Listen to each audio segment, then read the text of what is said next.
పాఠశాల బాలికల ఆశ్రమ పాఠశాల వాంకిడి మండల కేంద్రంలోని పాఠశాలలోని గిరిజన బాలికలు కొంతమంది నేడు అస్వస్థతకు గురి అయి ప్రభుత్వ ఆసుపత్రిలో చేరడం జరిగింది.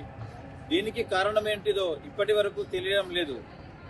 గత నెలలో కూడా చాలామంది విద్యార్థినులు అస్వస్థతకు గురి అయి ఫుడ్ పాయిజనింగ్ అయి వివిధ హాస్పిటళ్లలో చేరి ట్రీట్మెంట్లు తీసుకుంటూ కొంతమంది రికవరీ అవ్వడం జరిగింది.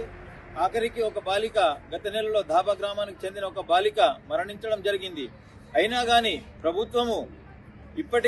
ప్రభుత్వము మరియు ప్రభుత్వ అధికారులు కళ్ళు తెరవడం లేదు. ఇటువంటి ప్రభుత్వాన్ని ఇప్పటి వరకు ఎన్నడూ చూడలేదు.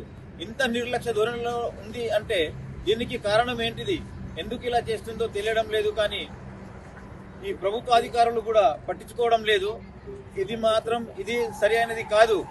దీనిని ఖండిస్తూ ఆదివాసీ హక్కుల పోరాట సమితి తుడుందెబ్బ హెచ్చరిక జారీ చేస్తున్నది. ఇప్పటికైనా కానీ కళ్ళు తెరిచి ప్రభుత్వం మరియు ప్రభుత్వాలు అధికారులు పట్టించుకొని సరి అయిన న్యాయం చూసి పిల్లలను ఆరోగ్యాన్ని పట్టించుకోకపోతే మాత్రం తీవ్ర పరిణామాలు ఎదుర్కోవాల్సి వస్తుందని జిల్లా కమిటీ తరఫున హెచ్చరిస్తున్నాం.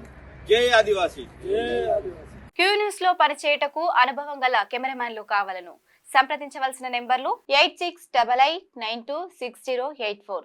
qnewsads@gmail.com ను సంప్రదించండి. లైక్ చేయండి.